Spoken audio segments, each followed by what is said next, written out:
The views and opinions expressed within the video content found on the Indie Comics Network are those of the speakers and do not necessarily reflect the views or positions of the Indie Comics Network or its sponsors. Have a question or comment for us to address on the show? Have a topic you want us to talk about? Email us at indiecomicsnetwork@gmail.com. Want your comics to arrive in pristine condition? Head over to GeminiComicSupply.com and save 10% on your next Gemini mailer order or anything in the Gemini Comic Supply store. Use coupon code RAGIN10. That's RAGIN 10.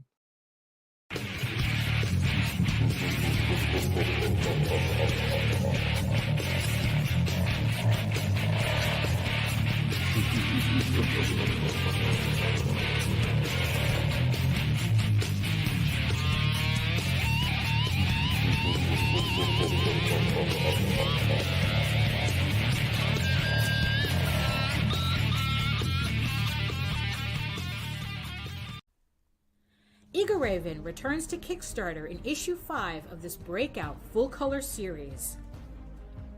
It's a mature audience telling of the classic hero's journey with a soap opera twist, featuring character relationship-centered stories in a fantasy setting with unicorns, elves, dragons, and furries.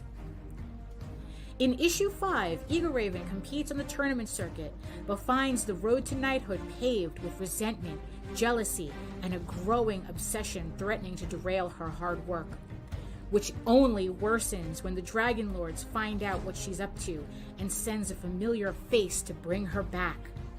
So check out Eager Raven, Heir of the First Unicorn, issue 5 on Kickstarter today.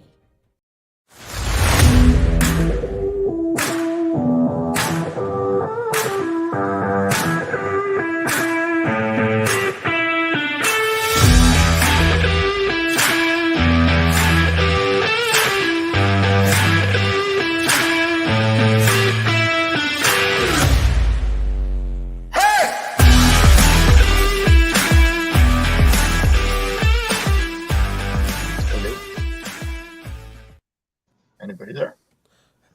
Yeah, we're here. Ah, okay. Hey, all right. Morning, everybody. Morning. The screen wasn't dropping for me, so I was like, "What is going on?" Oh, I guess my phone is yeah. Oh. Anyway, I think my phone is lagging behind. I feel like we always have these problems on Saturday morning problems. I don't know what the deal is with that. Everybody's trying to wake up, man. We don't need these problems. That is the problem. We don't need those problems on a Saturday morning. All right, good morning, everybody out there in YouTube land. This is, of course, Sketchy Saturday. I'm C. Michael Lanning, independent artist. I've done work with Arrow Comics, Haslam Productions coming up, and a couple of other things showing up here and there.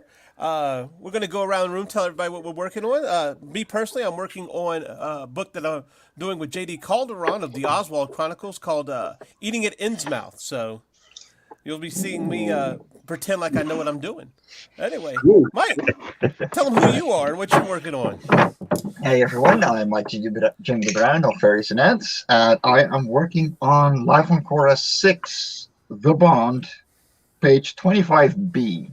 Because I've already done page 25A, so we're going on to the next one. I know I'm at 90 degrees today because I had to MacGyver myself to be able to stream, because I'm not home again. Okay. Well, we're glad you have you. It's been a couple of weeks, so. Oh yeah, no, I miss you guys. John, why don't you go ahead and introduce yourself, sir? I'm John Celestri. I'm a classic 2D animator and comic book artist, and I've been doing this for about almost 50 years. There's a lot of experience I've had, and I'm just bringing that to my comic books. There you go. Awesome. Well, and I'm working on Bloodwing Angel Chronicles episode 8. So we're we are now we're now into the 121st page of the story. Oh, Lordy. Yeah. So And how many are you going? Pardon? How many episodes are you going to do? I'll probably do another. Probably another 8. So there'll be about 16 episodes. Cool. That's a big task. Yeah. It's written. It's done. I mean, those are the first 16 story. It's probably about 210 pages for the first story arc, which then leads to the next one. There's plenty of story to tell. Oh yeah, cool, awesome. And let's see, I'm going down the line here. Mr. Rodney Fyke. Hey guys. Go ahead. No, okay. I'm Rodney Fyke. I am a 30-plus year veteran of the indie comics scene. And you can find me on Facebook, Instagram, and Twitch at Rodney Fyke Art, as well as Hazm.com, HAZZUM.com, where you can find all of our books, such as Peanut Pudding and Jelly, Pitter Patter, Unchained, and Roadkill Rampage. I today am working on Buddy and Dude, the 2 cats from Pitter Patter. We have turned them into Lego figurines. And they are Nice. They are going to be used in the Kickstarter for issue 3 of Pitter Patter for rewards or something to give away, incentives and all that fun stuff. So, Cool. yeah, So we will be giving these 2 pieces of original artwork away during the Kickstarter. So, yeah. All right. So, dang it. Trying to operate this thing. Mar, are you there? Oh, yes, I am. Tell us who you are. Can you listen?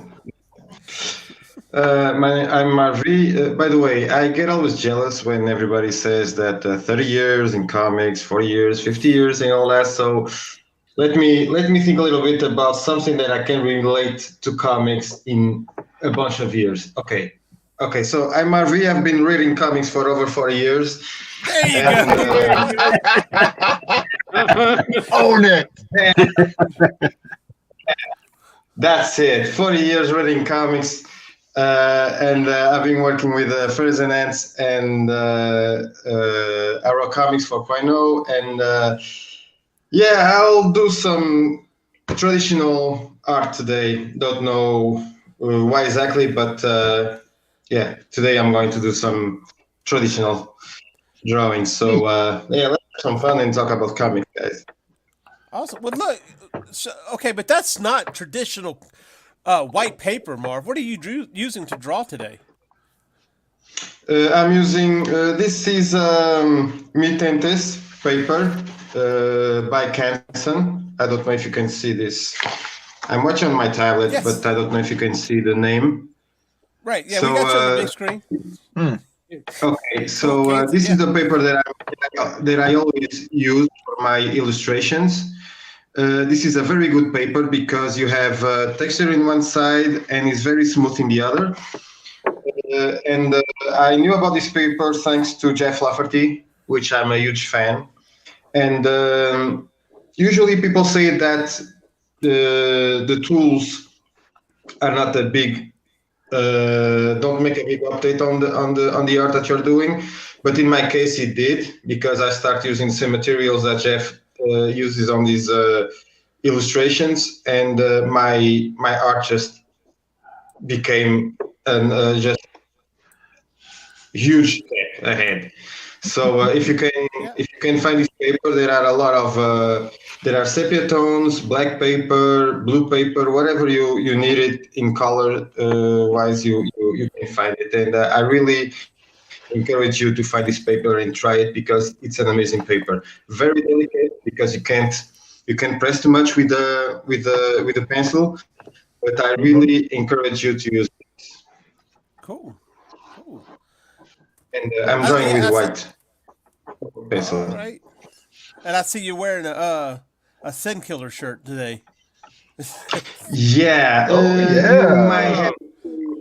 You will have some news very, very soon, because someone is interested in making a Sin Killer merch. So I'll be talking with that person very, very soon. And hopefully I'll get some good news for you guys.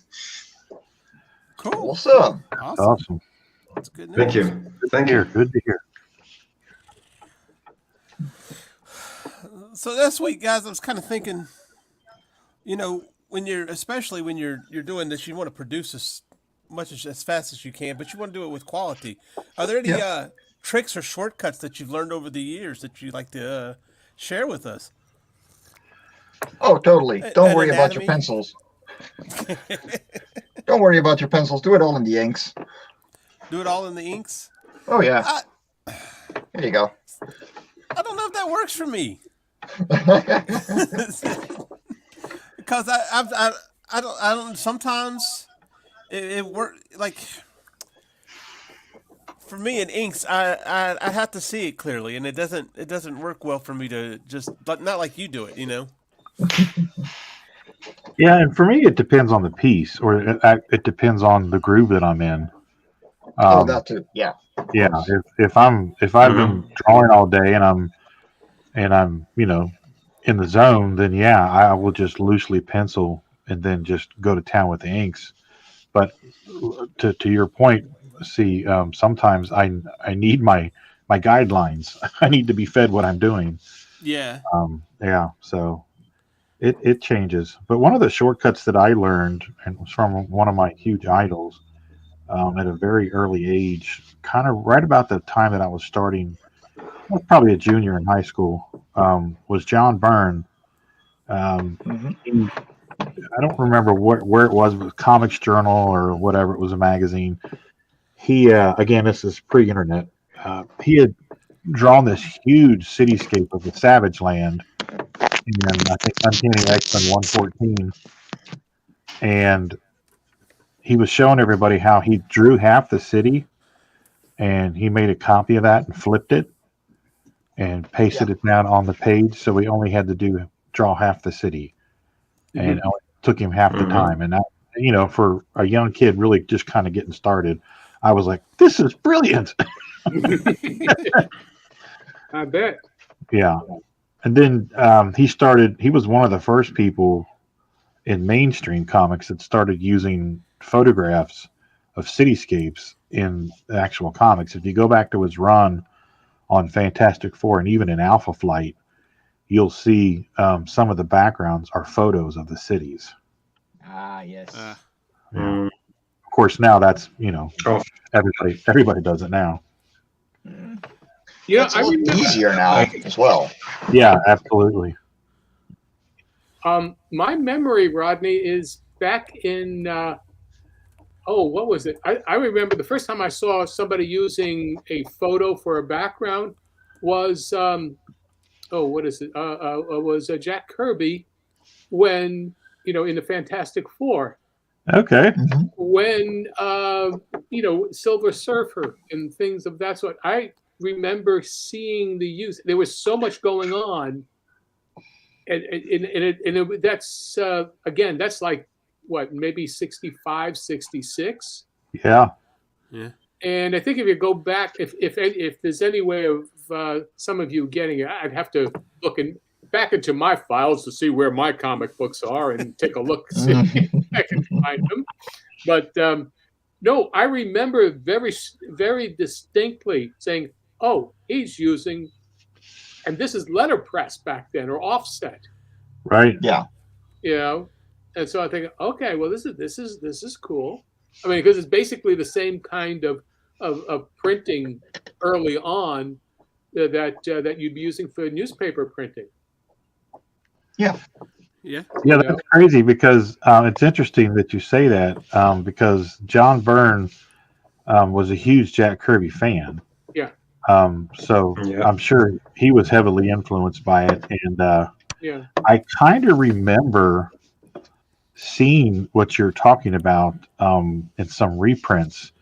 Now I've got Marvel Unlimited on my phone, and you can pull up, just about any issue. So I'm going to have to go back and pull up some of those Kirby Fantastic Fours and check those backgrounds out. Yeah, back in the day, when the Silver Surfer is coming in, and it's one of the the early, storylines. And let's see.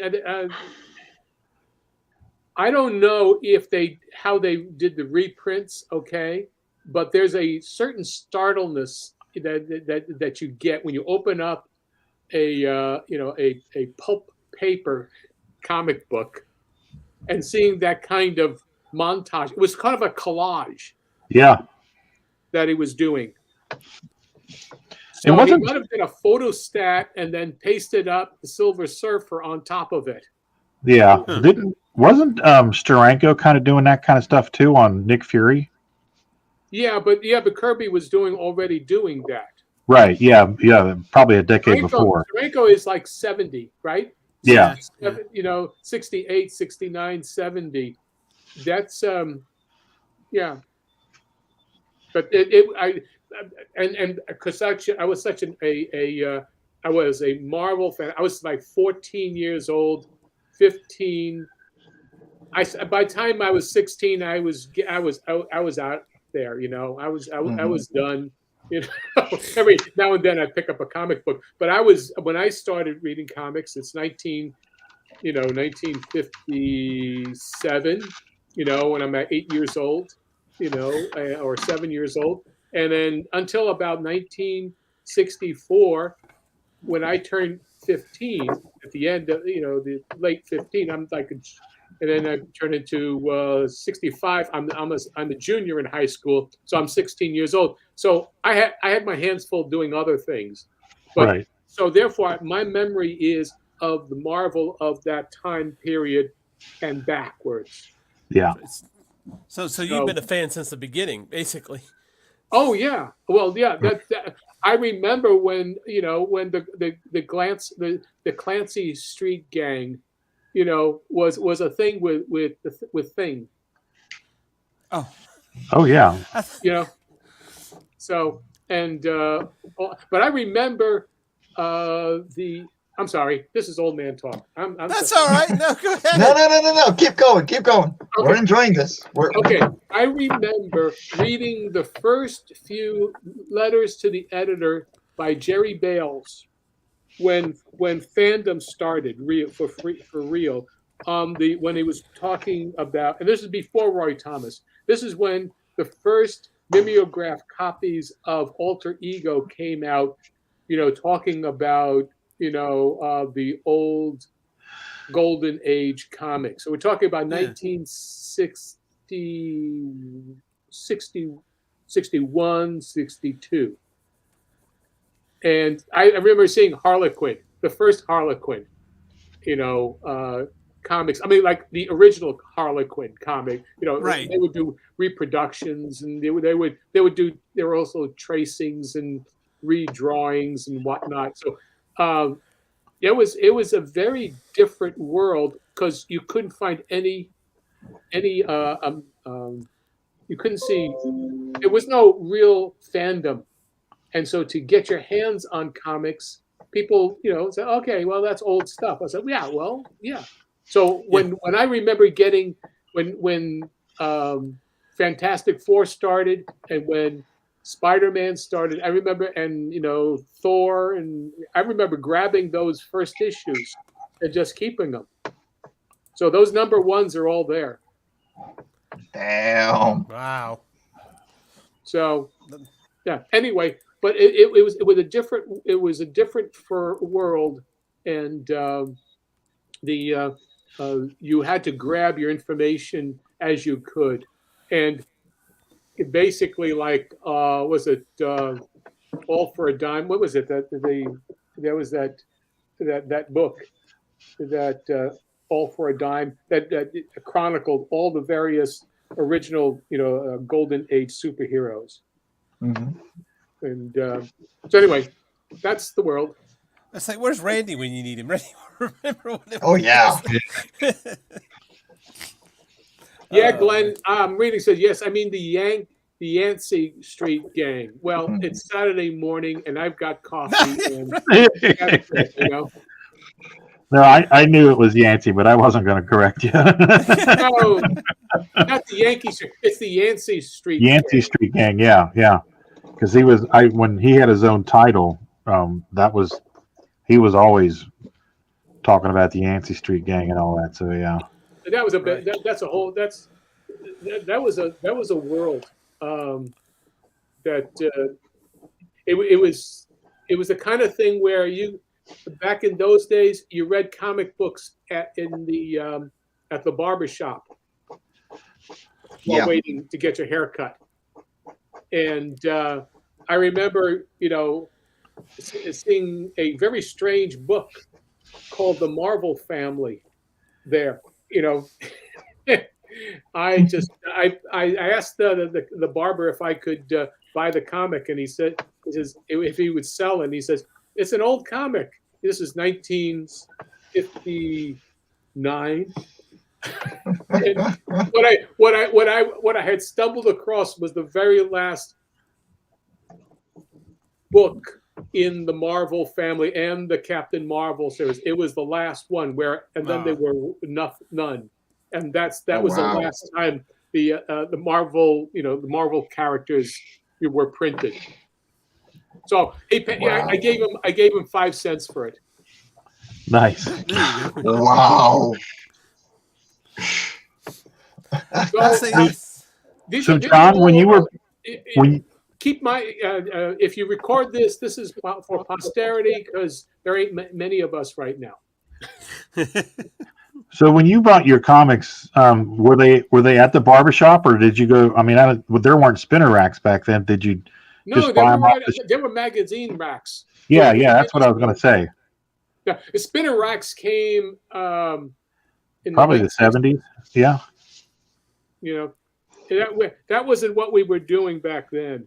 You'd have there was like regular news racks, news magazines. Yeah. What have you? So there would be. We had 5. Let's see, 1, 2, 3, 4 candy stores in a 2-3 block radius, and each one was subscribed to a different news service and distribution. So one, Morris had his, and he had DC basically. DC and back then that was the big one.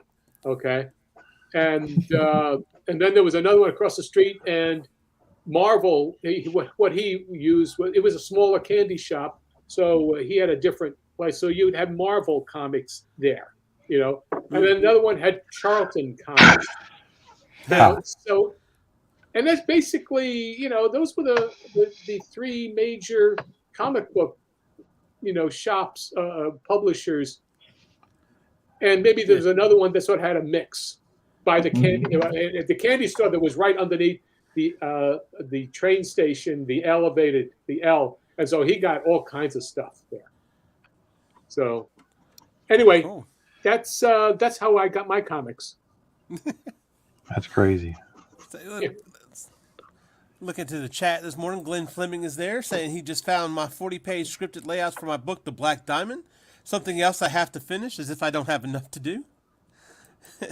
There's never enough time, Glenn. Never enough time. Yeah, no doubt. And Vicinia Designs. Hey, Vicinia, learn your characters. Hey. She gives us her tip for having a shortcut is learn your characters. Yes, it's good to have references, but you should commit to learning your main characters to save time. That should be the fastest thing you can draw. Yes. Yep. This is true. Yeah. Very true. I mean, considering the fact that you're probably going to draw them more than anyone, you learn pretty quickly. Oh yeah. Yeah. Like, I have this thing. Go ahead. Like that is coming back to ease out on the inks. Like, get yourself familiar with the things that you're going to have to draw a million times, so you don't have to worry about drawing them a million times. Right. And especially with I'm drawing a million birds. Like, they're all the same bird. Well, there's 2 kinds of birds in this one, but it's that is all there is. So if you focus on just getting those down, you can save time there, focus on the things that will need more attention, like environments and effects, stuff like that. So yeah.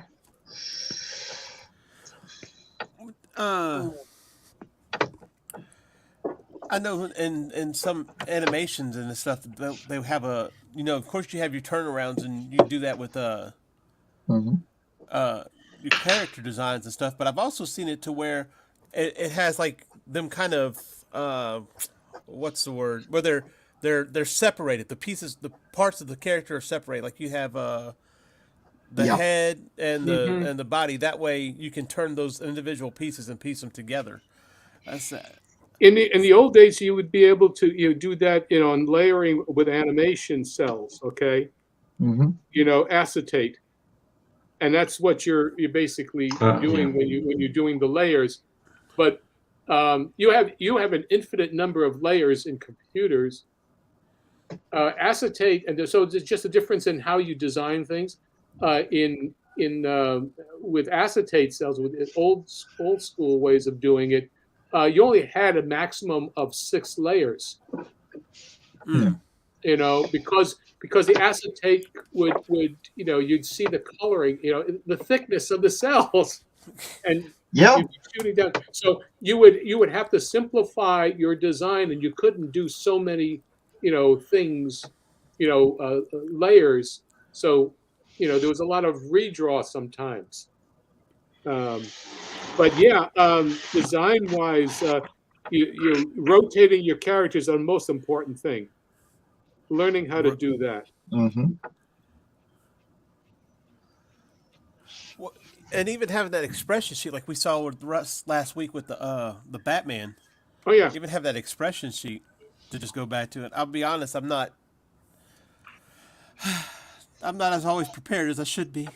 Just... Yeah, same. Totally same. Yeah, I have to agree. I'm guilty of that as well. I have a lot of those expression sheets printed out and hanging around the studio or in a file in my computer, but I've never taken the time to do my expression sheets of Buddy and Dude. Oh, well, you know what? Just if you're drawing, if you're doing work with it, right? You're working with your characters. What you just print out particular, or just cut and paste expressions from the work that you're doing, because you don't have to start with your unless you're going bang right into the character into your story. You do need to have a beginning, just to become familiar with what you're doing. Right. Well, I think for me, I can't speak for anybody else, but for me, it's just like when you're reading a script or you're reading a story or you're about to get into your own thing, you get so excited about it, and you just kind of you're ready to jump in before you lose it, I guess. Yeah, that happens, but you do have to prepare yourself. Yes. Don't jump in prematurely. Right. That's the thing.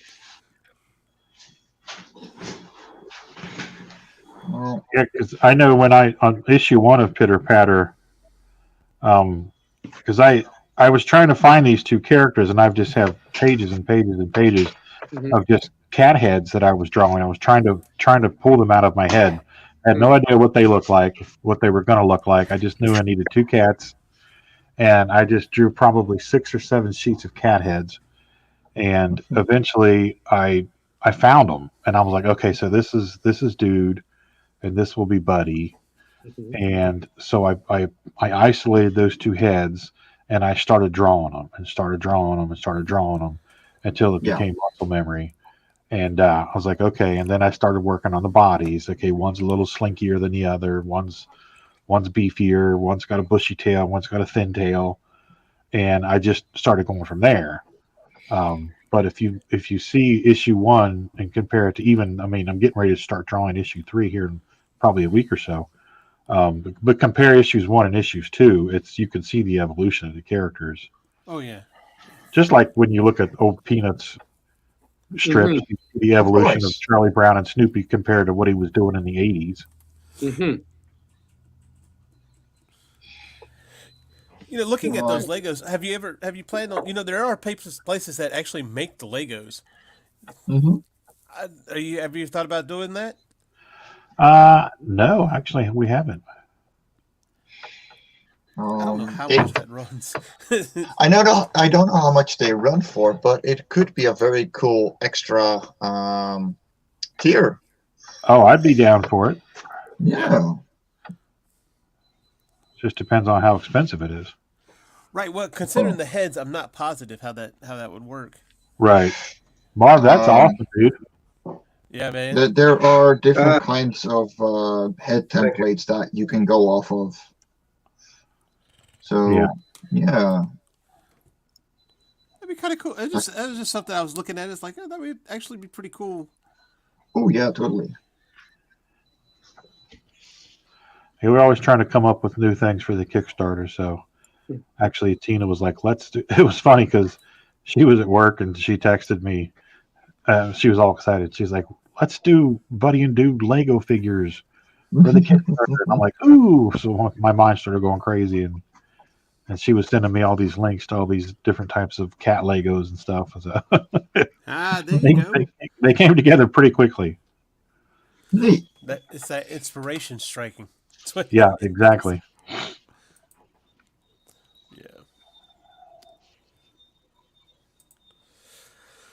Oh, Glenn says he agrees. I agree with Rod. My character Hatch has changed since I began drawing him in 1987.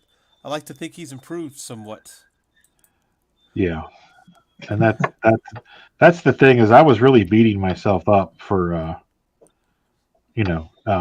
just not being real comfortable with him, and then I went back and I looked at all the Bloom County and the Peanuts and. Mm-hmm. Oh, even, yes. Just tons of strips. And I'm like, you know what? The beautiful thing about what we do is that the audience allows you to evolve in the characters and stuff because, to them, and I say this all the time to young people talking about art at shows, what we do on this side of the table is considered magic to folks on that side of the table because they can't do it. Yeah. We are our own worst critics, and we tend to beat ourselves up for things that we can't do, that we forget everything that we can do. Oh, for sure. Yeah. Oh, yeah. Joe D. McPhee says, I don't use expression sheets. I have 2 books that explains facial muscles, which helps with expressions. I learned how those muscles work as a shortcut. There you go. That is a very good one. Yes. Most of us don't want to take that effort. Yeah, no, exactly. Whatever works for you. I would go absolutely insane reading that, probably. I may be a little lazy. Well, it really depends on what your project is. I mean, if you are producing model sheets and what have you for more than for yourself, if you're doing and handing it out to or a production company or a team of artists, you've got to, give model sheets that explain and guide how things are. But that's in drawing. In computers, you're all working with the same puppet. Mm.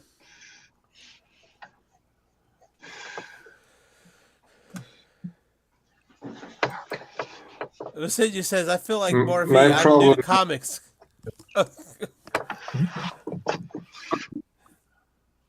Consistency is my problem. Making sure that John is always the same person. You know what I'm saying? Because keeping consistency for me is very difficult because I haven't done what Russ told a couple of shows ago. And what he showed about the character design. That's something I don't know if it's, but it's a step that I must make, and I didn't so far. So I think it's hurting a lot my my moving forward of the book, because I didn't do that study. Well, you can always stop and do it. Yeah. So, Exactly. Yeah, but yeah, that's true. sometimes you find out that some of the stuff that seems to take a long time to get done, you end up struggling longer having not done it than doing it. So, Oh yes. Yeah. Like the Yeah, dishes. yeah. like the dishes, yeah. Exactly. Exactly. Like the dishes.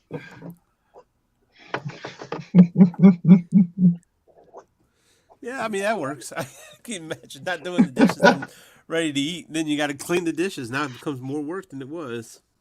Exactly. Every single time.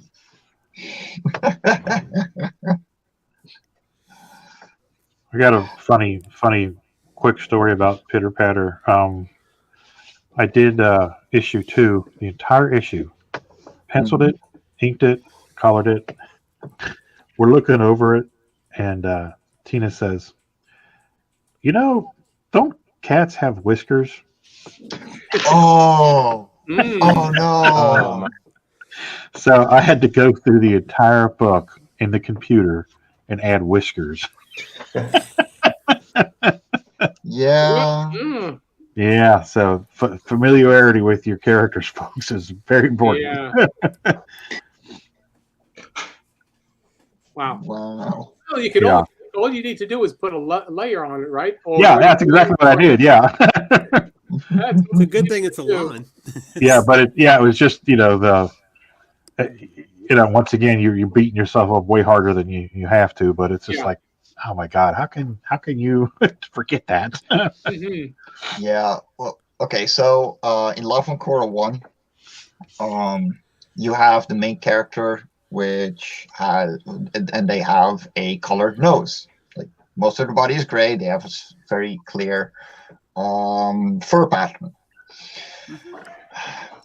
On the cover, there is no colored nose on the original print run, because that is the only place we did not look right before we went to the Jeez. printer. Yeah. Oh, Whoops. It was our very first whoopsie. comic. It's okay. Exactly. Yeah. Whoops. It's funny the things that the things that you slip up on that nobody knows about until you get on a show like this and tell Mhm. Oh, yeah. everybody. Oh no, it's pretty obvious. She's right smack center on the cover. Well, done deeds take no turn. But I mean, I think that's the kind of stuff that fans love to hear, because Oh yeah. us as ourselves are fans as well. So I know when I used to at conventions listen to guys talking and stuff and listening to how they screwed something up and they had to go with whiteout and do this or that back in the day when whiteout Oh, was yeah. used to fix mistakes, and looking at all the original artwork it shows and seeing all the whiteout in the lettering balloons and all the whiteout on just production stuff, and I'm like, okay, so screwing I up can is prepare. not the end of the world. Everybody does it, so quit beating yourself up so much for it. yeah. Don't mess yourself up there. Yeah, exactly. Yeah, like don't worry, just keep going. That's the most important.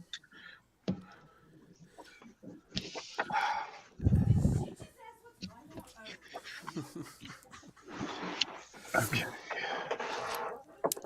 Yeah, that's one thing is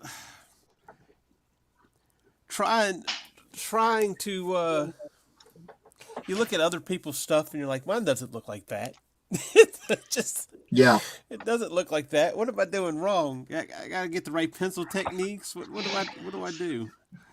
And sometimes you don't realize that you might be coming off a little more unique and original than others. Yeah. Yeah.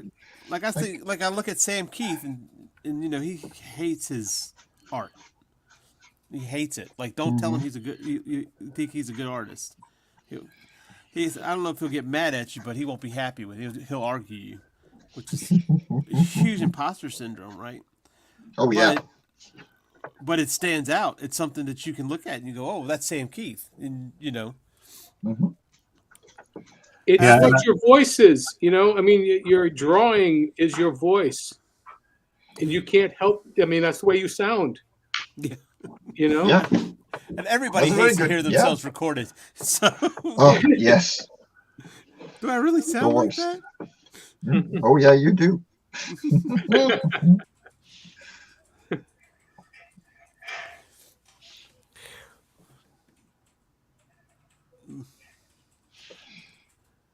Yeah, it's crazy how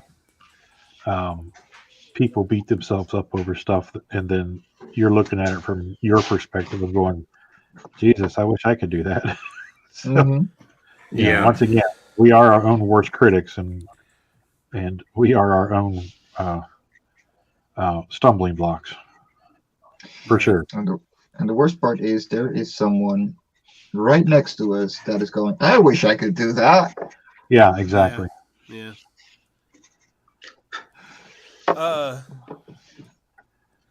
Joe D says, I see, I do that all the time. I suffer from imposter syndrome heavily when it comes to how I draw. And Nita says, yeah, and Mike Jimmy tortures me with my voice. So. Yeah, well, Nita, you will have to cope with it because I'm not changing. I'm not doing any other casting. Well, I think what's You will interesting be is the pilot.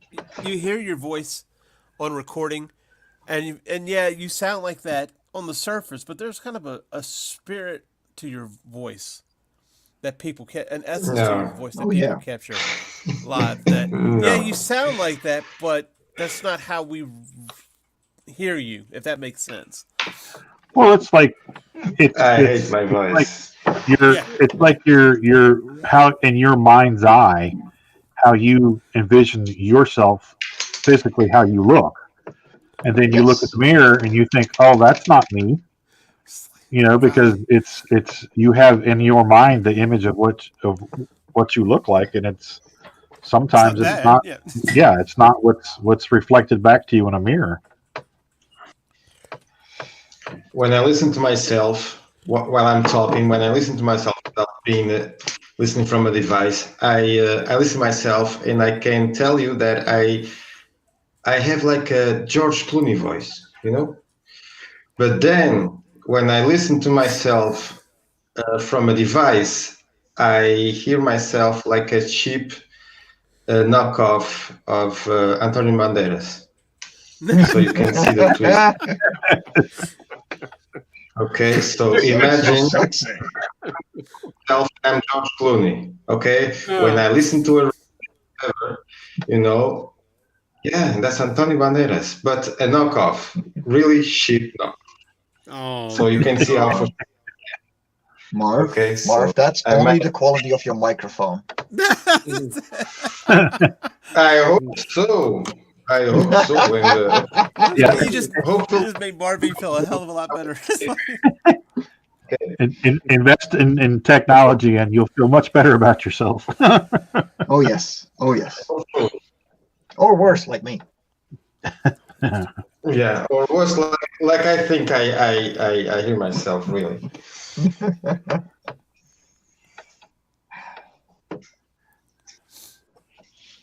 But I would like to listen to myself at George Clooney still. That's all right. If it's in your head, it's okay. Yeah.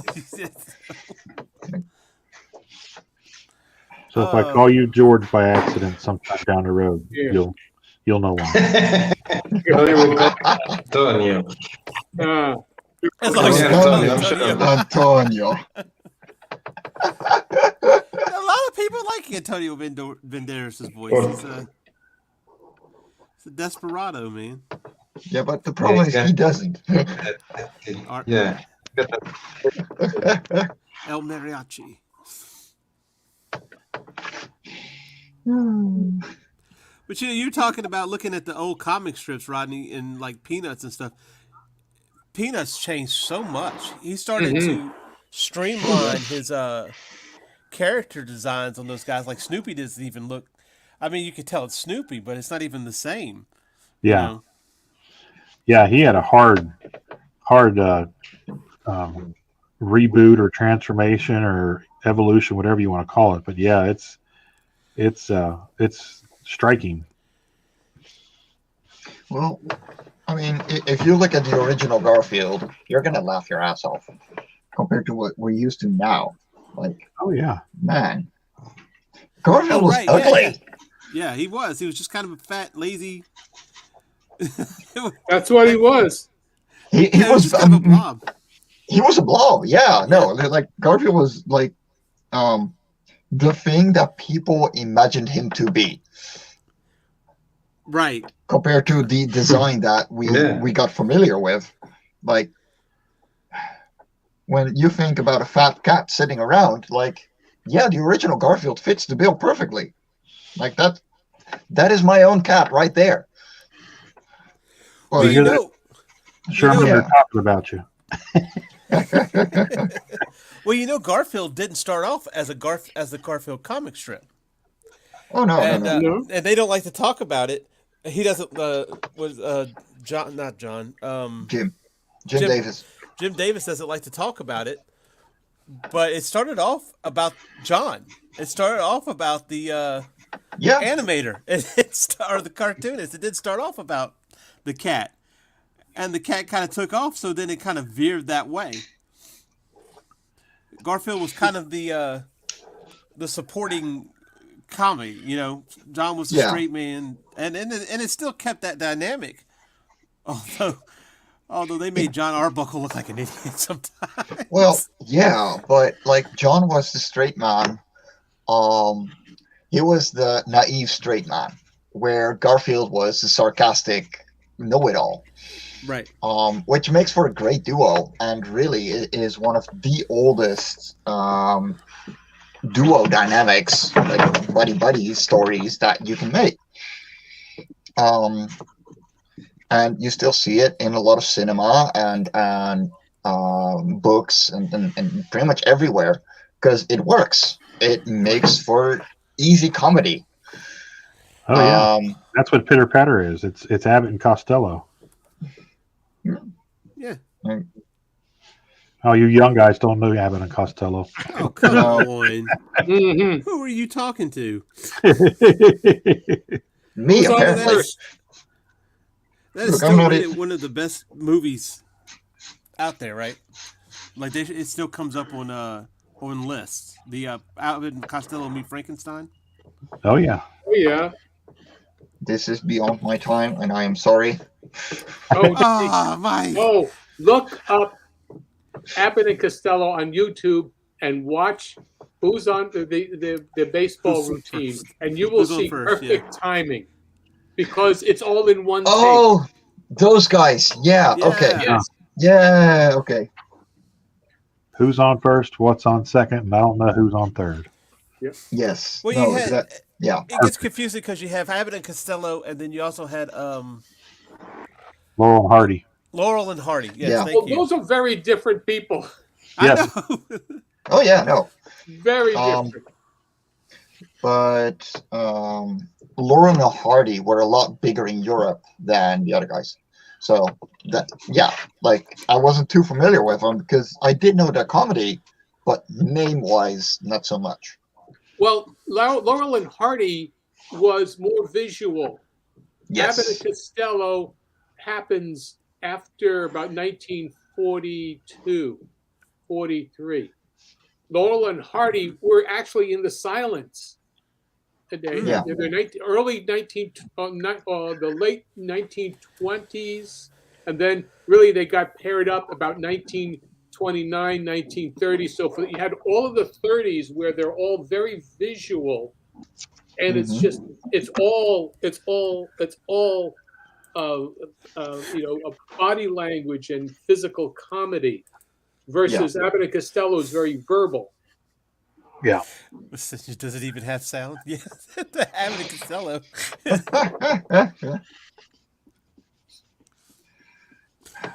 You could go back and watch some of that stuff though, and it still upholds to this day. Like it's kind of like the Stooges. I always say, I feel like everybody has gone through a Stooges stage where they like Oh, yeah. they like the Three Stooges. Mhm. It always cracks me up when people say "before my time" when I've heard of Jesus Christ. Okay, well,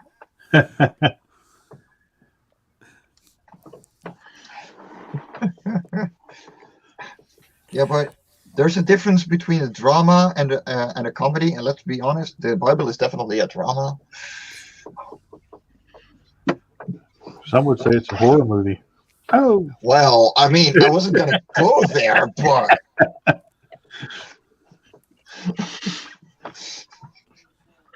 anyway, yeah. but trying to and that's what kind of gets me. You know, you're drawing this and you want to keep it consistent, but you want to do better too. And I've had that even inside of a book, doing one book, trying to like, oh, I found a better way to draw. Let me do this now, and it might change up the character a little bit. Oh yeah. So do you go back to the rest of the book that you've drawn and adjust that character, or do you just mid adjustment just let the stuff go? No, I'll let it after a page is done. A page is done. You know. yes, Yeah. But you don't change anything that's so drastic that it's you don't change anything that is so drastic that it's Glaring. noticeable, I guess. Yeah. Yeah. it changes the way you're actually doing things. You know, or you have to go back because the character is absolutely different because of that thing.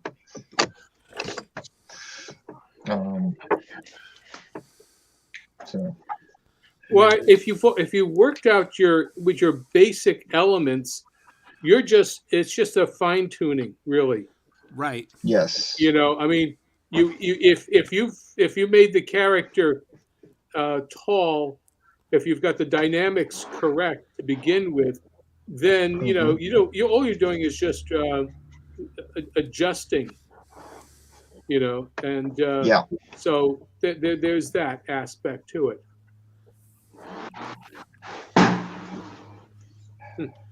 Well, you know, and a lot of things, you know, necessity breeds invention, right? Yes. So, so what you're looking at is that they're also having to, like, for instance, like the comic strips, you're having to do a comic strip a day, basically. Or you used to. I don't know what they do now. I think Jim. Oh my gosh, come on. Jim Davis. Jim Davis. God, see, I'm horrible at names. I was telling Rodney this the other day. I said, you could say a name that I would recognize, and I'll look at you. I think it'd be on the stream with them, and you sit there trying to recognize it was 10 minutes ago. Person? Yeah, right. But, yeah, right. Literally. And I think Jim Davis has like different people doing it now too. So I don't think he's even. Yeah. He hasn't drawn it in years because actually Gary Barker, who now teaches at the Barnum Bailey College in Florida, drew Garfield for 23 years. And he's a friend of mine from back in the day. And actually Jeff Wesley, who was his protege or apprentice or what have you, took over when Gary left. And Jeff drew Garfield for like 18 years. So, Jim hasn't drawn Garfield in decades. Well, from what I understand, Jim really set himself up as a marketer for that exact reason. Like, he made very easy to draw characters, has a very distinct style, and the thing that he wanted to focus on was the comedy. And as long as the comedy worked, you know, you don't have to worry about the rest. Right. So, yeah, with that, you know, he's done so many years because he's just been making, you know, spending an hour a week making jokes and the other 80 hours a week doing marketing and trying to sell his product and bringing out licenses and everything. What was really interesting is, and you might know this, Mike, and I've talked about it before on the stream. I don't know which one. You'll have to go search it, you know, so you can have to go look through all the shows. But anyway, but what was interesting with Garfield is, and of course, you might not know, Mike, and Vasilia in the chat might not remember this, But we used to be able, when I was younger, and I know Rodney will remember this, you used to see Garfield on the back of a window all the time. Oh, Yeah. yeah. The suction cup yes. Garfield. Yes. No, I still sometimes see them around here. Uh-huh. I And was it going was to say, huge. yeah, I'd see him today. Right. They were huge. But then all of a sudden, it stopped. And you didn't Yeah, see well- Garfield anymore. And what happened was Jim Davis had made a marketing decision. They wanted to pull Garfield off the shelves for 5 years. Yeah. Because that way it didn't become a trend that was just going to die. Yes. I remember that. Like Yeah. he is a marketing genius, honestly. Yeah. And so when they brought it back, now I bet you if you look at your house somewhere, you have something that's Garfield. You can't. So I saw somebody make that statement on the YouTube. Oh, yeah, And- no. And I said, "There's nothing here that I have Garfield." And I look up on my bookshelf, and there's a freaking Garfield book staring me in the face. Oh, you know what? I've got something here. I have to run upstairs and get it. But Gary Barker, the guy that drew for 23 years, he was a friend of ours. And let me run up and get it. I'll be right back, and I'll show you guys. All right. I'm not calling you sounds like out. fun. Okay. Ksenia. I was talking about Mike too, so don't feel bad. No. I have several pockets. I used to have every single pocket to date, and then I moved 15 times.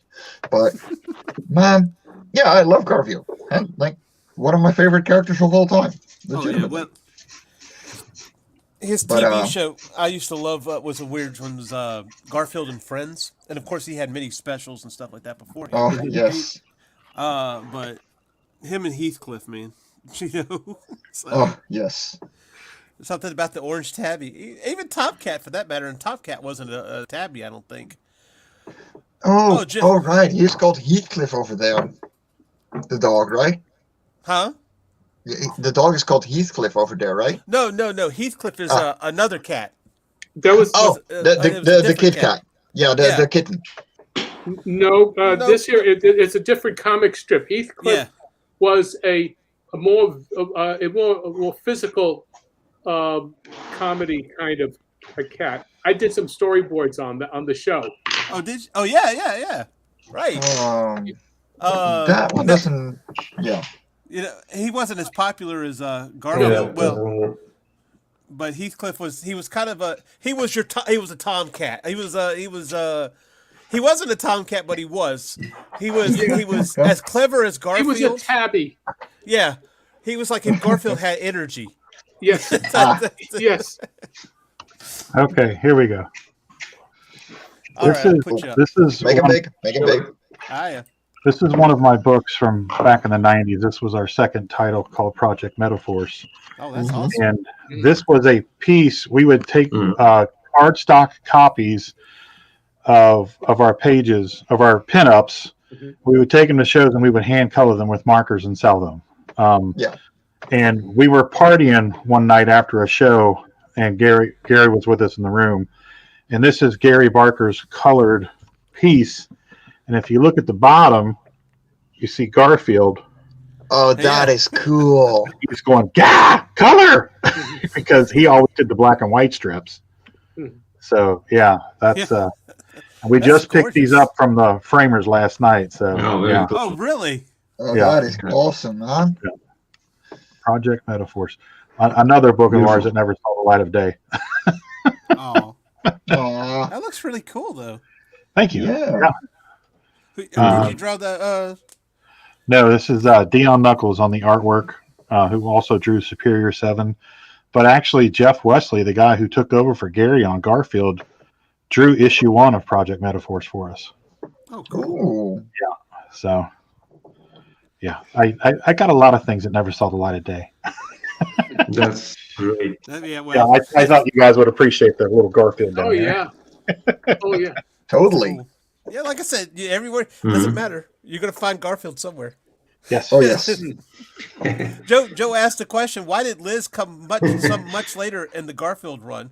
Most of John's most remember problems was dealing with dating and hitting deadlines. Liz was the veterinarian, And I want to say she came around, but she wasn't really dating John. In fact, I think she was kind of standoffish to John for a long time there. Very long.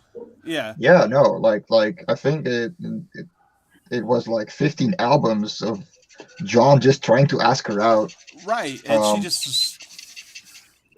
I think somebody decided we need to really give John a break here because you're making guys feel bad, especially cartoonists.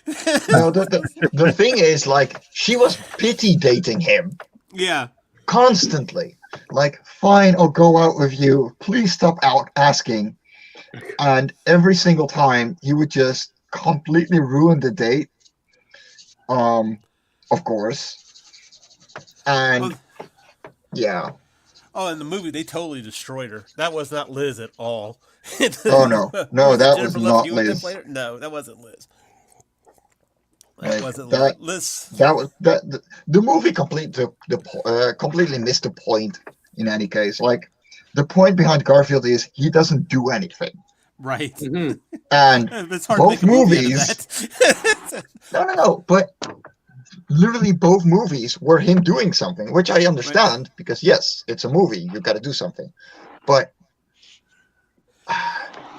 there's certain things though he would get into situations like, for instance, the Pirate Island, the Halloween special, where they were going trick or treating, and then they end up with the ghost pirates. It's old. Maybe I'm telling my age here. Well, I'm going to be honest. We didn't get anything animated over here. Well, so, no, it was a book. He did it as a strip. Oh. And they kind of end up on this lonely island, and it was actually like infested by ghost pirates, something like that. I know it completely sounds just like Garfield, doesn't it? No, wait. Was it a written illustrated children's book? Was it prose or was it an actual comic? No, it was it was an actual strip. Oh. Yeah, it was like a trade. Let me see if I can find it. Yeah, okay. No, I believe you. Because like I had when I was little, I had a couple of those kinds of stories starring Garfield, but they were illustrated children's books. So hence I was like, oh wait, are we talking about the same here? Because I do remember those. I'd have to look to see if I can find it. But yeah, it was because you remember the Garfield. It's not like Calvin and Hobbes. Calvin and Hobbes came in the big collected editions, but the Garfield ones were kind of like a long, stretched out, smaller version. It was like a landscape book. Yeah. Yes. Yeah. Yes. I can find the cartoon. I know that, but I'll have to look for it because I remember seeing it. I think I owned it at one time. But yeah, it was kind of a unique thing. I think my husband watched the same YouTube video. He's like, "Are they talking about Garfield?" Yeah, it's a very in-depth YouTube video. My kid showed it to me, kind of talking about it. It was. People will take some stuff and they will really read into it. And Garfield is one of those things that they read into. Oh yes. Is that I remember reading one time. Learning somebody talked. It was a book about writing, and he said sometimes people will describe things that you never even meant for it to be. In his book, he was talking about age, and he kept mentioning the clock or something like that, and it was just a clock to him. But somebody wrote, "It's really interesting how he puts the clock in there as a passage of time for us to understand." I was like, okay. Please don't put your conspiracy theories up onto comics that are supposed to be funny. Well, look, even still though, but the thing about it is, sometimes those things are what gives books life, or gives shows life. Are those conspiracy theories and things like that. Like they've got that guy that does what's it, Film Theory, and he'll come out with some fantastic. He'll come out with some fantastic theories about where Marvel is going, and it's always better than where Marvel actually goes. That's not a dig. That is MarV. Yeah.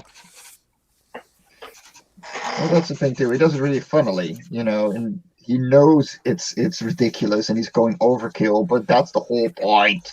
Well, what's interesting about it, he does his homework because he'll deep dive. For sure. He'll deep dive, and I'm sure he's got a bunch of people with him too, because there's no way he could do all this by himself. But he'll deep dive into the comic books, and you're like, yeah, I hope they do that. I hope they do that. They don't do that. No. I'm sorry, they did not do that. But even still, even amongst these people that are making money off of these books and comics and stuff like that, comics are still niche to a lot of these writers, to a lot of these producers and stuff. They're not as passionate about it as, say, we are. Well, yeah, I mean, and it's always been that way. So even now, they're as more popular than they've ever been. They're still looked down upon as children's books. Right. Yeah. Funny books. Well, I was reading a comic at work one time, and the guy's like, "Oh, that's a comic book? I didn't know they still made those." Like, ouch. It's like, yeah. Ouch. Yeah. That just blows my mind. It's like, really? Yeah. That just Idiots. Yeah. Well, they're just not into that kind of thing, and that's fine. That's Right. fine. I mean, I guess at that point in time, you're thinking, "Oh well," and I'm sure they knew that there was movies. But it wasn't until I think I was reading Transmetropolitan actually, so it's not exactly a recognizable comic. Excuse me. For people who are into comics, they recognize Spider Jerusalem, right? And if you don't know who I'm talking about, that's Transmetropolitan. He's very who's that guy? Hunter S. Thompson-esque. Oh yeah. And it's kind of in the future. It's I don't know if I'd call it satire. It's political, but not political. In fact, it's a good way for you to see how to handle politics in comics, because it's not trying to lean towards a certain side or anything like that, and it's still political. And you could tell where is it? It's Garth commentary. Ennis? Yeah. Is it Garth Ennis that wrote Transmetropolitan? It's either Garth Ennis or Warren Ellis. I think it's Warren Ellis. I can never remember. I always get those confused. Yeah. I always get those confused. I'm pretty sure. Yes, Warren Ellis. Absolutely. I don't like Garth Ennis. So one of them I like and one of them I didn't like. He also yeah, he does a really good job of it because he's basically a political writer. He's following a campaign, but it's weird. It's good though. Yeah, it's one of those books that I've never read, but I always wanted to get around to reading Rodney, it. You'd love it. You'd love it. Like I said, at least the first year. Yeah. Because it's futuristic, and they get into things like splicing alien and human DNA, and basically now that's become a civil rights issue, and it's crazy, but it's not annoying. Makes sense. Yeah, I definitely want to check it out. I would love graphic novels and comics to go along those lines, and to just being able to write something and draw something that was intelligent and thought-provoking. Oh, imagine that. Having two brain cells to be used. Oh, my. I know. I mean, I don't use this as a reference because I don't think people have read this book in decades. The Screw Tape Letters. C.S. Lewis. Yes. And that was one of the genesis of Bloodwing Angel. Go ahead and tell them what it's about, John. Well, it's a letter. There are two. There is. It's sort of like memos from the head of it held as a department in which you have Screwtape is one of the younger devils, and he's out on assignment out into the mortal world, and he's getting memos, and there are conversations and documentations back and forth about the status of human beings and how to affect them. And that's basically what it is. It's inter-office communications between your manager devil and a subordinate devil. Huh. And that's and the idea of the internet, it's not just it's the whole idea of how to influence human beings and how successful can you be, and what to expect it's a psychological study, basically.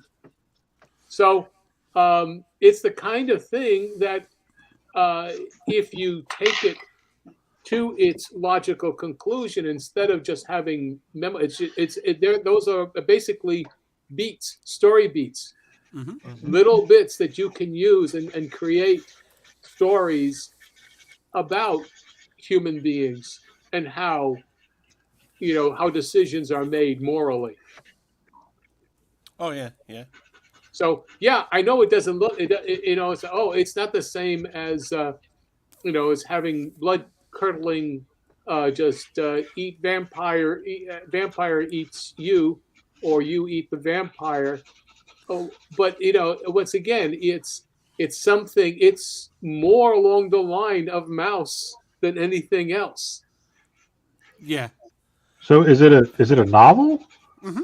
Oh, it's a series of. Hold on a second. Let me see if I dig it out. Hold on. Because I'm totally interested.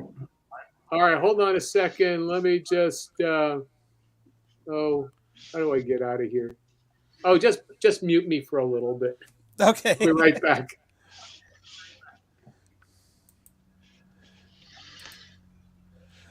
Yeah, definitely. That sounds interesting to me for sure. It was informed by C.S. Lewis became a Christian in there in that time. And right next to my copy of Moby Dick. A devil's diabolical advice for the capturing of the human heart. Oh man, I got to check that out.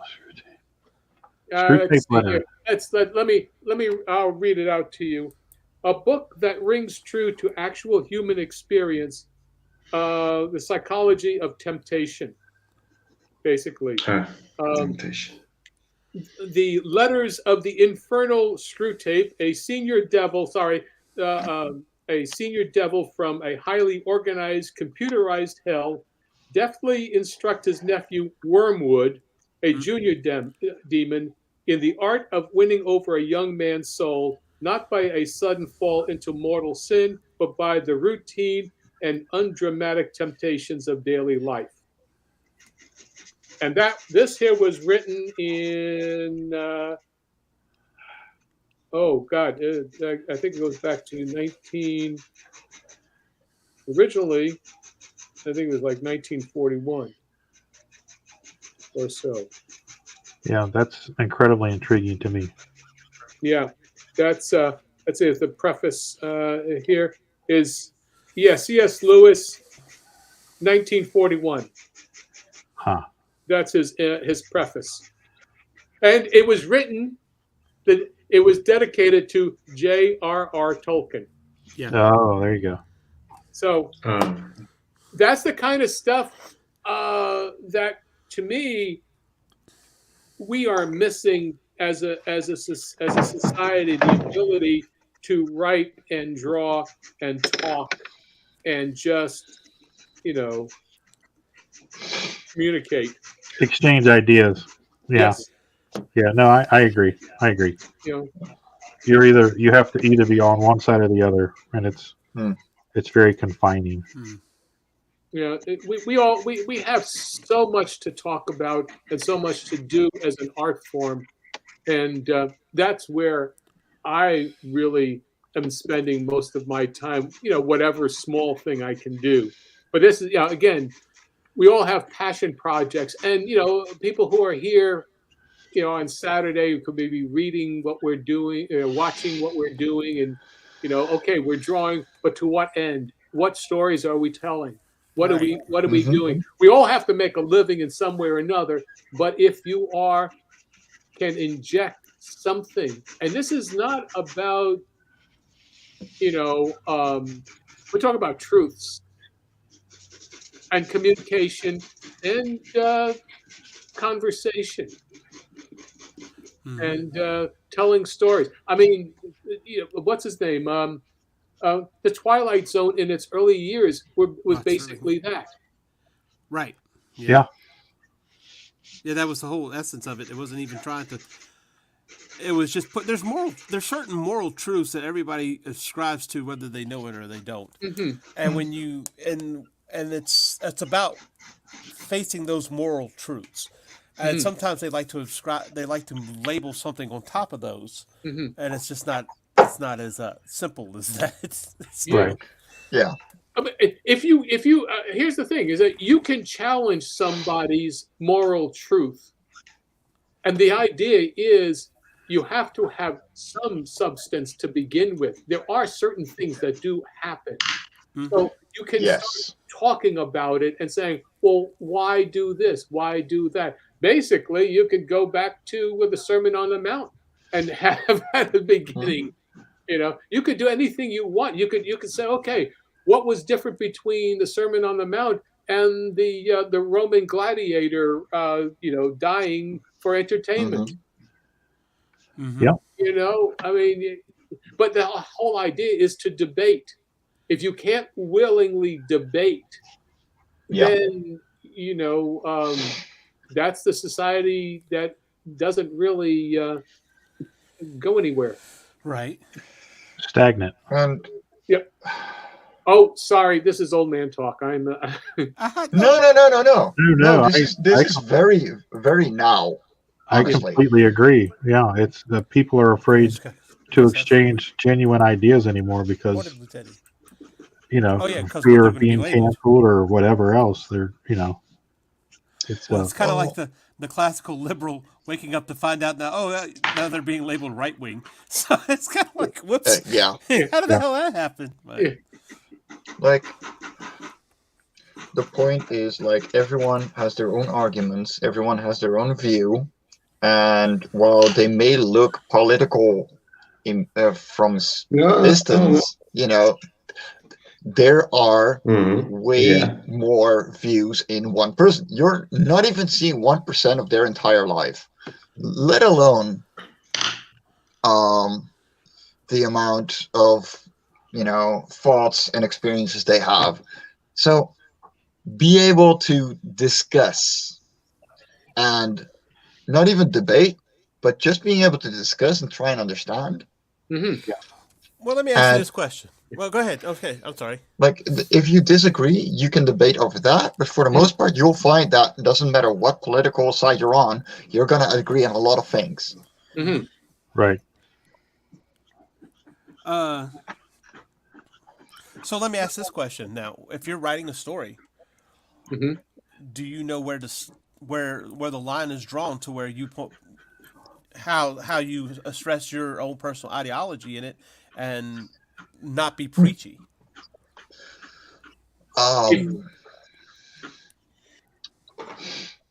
It depends on your view. If you think that what you're writing cannot be wrong, then you're going to put that in there, and then it depends on the person reading it on whether they agree on that or not, and that will be where the preachiness comes in for them. But I would say this: if you're doing a soliloquy in a story, then you're just speaking. If you're showing examples of how it takes place, what you are doing, better not to do it. And just show in the story. In the story, you show examples how human beings are interacting with each other and the consequences of their actions. Yes, that's not preaching. that's showing. Right. Yeah. And that's Exactly. your argument. It's you're not just shouting out and saying, I believe this, you should do that. Well, what are the consequences of your beliefs? What does Exactly. that do? Yeah, and I think I did something back in the day with my superhero book at the end of it was a 5-issue story arc. And I did something at the end that a lot of people took exception to because it was one of the cardinal rules of superheroes that you don't do. And I did it because I think that cardinal rule that exists is stupid. And You know what? Fair enough. yeah, and in our world that we created, when you're dead, you're dead. Superheroes. Ah, Yes. yes.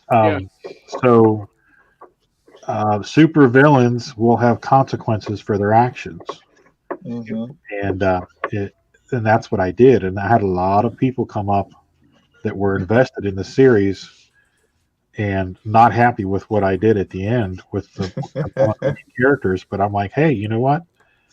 This isn't sugarcoating. This is, he's not Batman. Yeah. You can see that in the early X-Men stories. Yeah, it's. I'm not going to continue to write a character decade after decade after decade that murders people, in fact by the thousands or hundreds, and not kill him. I just think that's retarded. I'm sorry. Yeah. So that's not, and I don't apologize for it. I didn't apologize for it because I wanted to make a more realistic portrayal of superheroes. Right. So yeah, you have to be willing to make that statement, but you also have to understand that you're going to have to defend it and be willing to stand there and defend it. But to me, it invites the debate, it invites the conversation, and that's part of what we do. It's part of the landscape, I think. Yeah. As a storyteller, as an entertainer, it's your work has to provoke emotion and passionate responses, or you're really kind of failing as a storyteller if it doesn't. Right. Let me hit these up, guys, and we'll probably go ahead and wrap it up. But Lieutenant Nation narration says, not even just the old school liberals. I'm about as far left as it's possible. And it's your character, do whatever you want, right? Within reason. Yeah. I'm about as far left as it's possible to be by current American standards, but I believe in free speech, so I get called far right all the time. Which they're exercising their free speech to do that, I guess. Yeah. Yeah. Jake Dwister says stories are always biased, but we like to strive for non-bias. Oh, for sure. Yeah. Joe says, I feel you leave the direct telling of your ideology out of it. Use situation and characters' interactions to illustrate ideology and philosophy. Exactly. Glenn says, yep. The wedge there is if those interactions and situations are done partial or impartial. And if I can tell what a writer's political leaning is just from reading the work, I don't like it. It takes me out of the story. Yeah. And I hear that. Yes. And I'm gonna tell you what I think is missing and why we're not getting that. Compassion. Yeah. And empathy. Because Yes. to write a good story, you have to be able to tell both sides of believable arguments for each one. Yep. And it's very hard to come up with believable arguments with someone when you consider them an enemy and a very two-dimensional villain. So you're villainizing the other side without understanding that on both arguments there's compassion and the people are coming from a compassionate and emotional place. If you understand that, you can present both sides of the argument no matter which way you lean, and it will be a good story. And that's my take on it. Well, no, I totally agree because the man is more important than the super, and that goes for villains as well. Villains are villains for a reason. So when you're creating your villains, you have to create their motivations. That's very important, or they are very boring two-dimensional things. You have to create the entirety of the character. You can't just make it this is the Bizarro version of my hero. It has to be really thought out, because the Joker makes Superman or makes Batman, who he is, and same thing, Lex Luthor or any Spider-Man villain. They define who the hero is. Right. Yeah. But they don't always have to have a sympathetic backstory. No, They'll put that in No. there. no, absolutely not. No. Let them be evil. Right. You can show where they made the wrong decision and what is it that what causes them to make that wrong decision and to do the evil. Right. What created this personality? What created this evil? Right. And I think that's is. That's just as intriguing of a story as what created the superhero. There is a book that came out years ago, and back in, I'm going to say 92, 91, and it was a Joker. It was a novel. It was a Joker anthology, and it was all different stories about the Joker. Right? It wasn't a comic. It was a novelization, and one story in there was about him as a kid, and they kept it ambiguous. But it was him as a kid and kind of killing a bird and dissecting the bird, and I can't remember all of it. But it wasn't really offering a sympathetic backstory to the Joker. It was offering you some insight into him as a child that he was just fucking sadistic to begin with. No, but and that's a very important word, insight. Yeah. Yes. Understanding, not agreement. Right. Let's see. I'm going to hit these last comments and we're going to go around the room. Glenn C is correct. Adolf thought he was right. He thought it was okay. His story is never told. The why he did it. It's all in his book, in his own words, published 10 years before the war began. Yep. Absolutely. And you do have to have, you're going to have compassion. You're going to have empathy for why does the villain think that way? And it's going to have to make sense to them. To just write and tell stories. Agenda is not storytelling, it's propaganda. So don't agenda-based trash. Yeah. Jake, it's about writing POV of each character to illustrate each side. Bias comes if there's no representation of the other side of the argument or ideology. And Glenn likes to reiterate that Hitler was wrong, of course, but it's important to know both sides. Absolutely. Not wrong. Yeah. Starting from the bottom. MarV, tell us where we can find you, sir.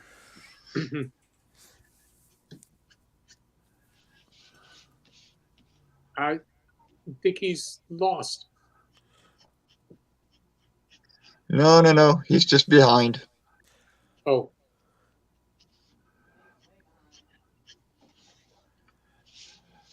Or not. Okay. All right, Mar. You there?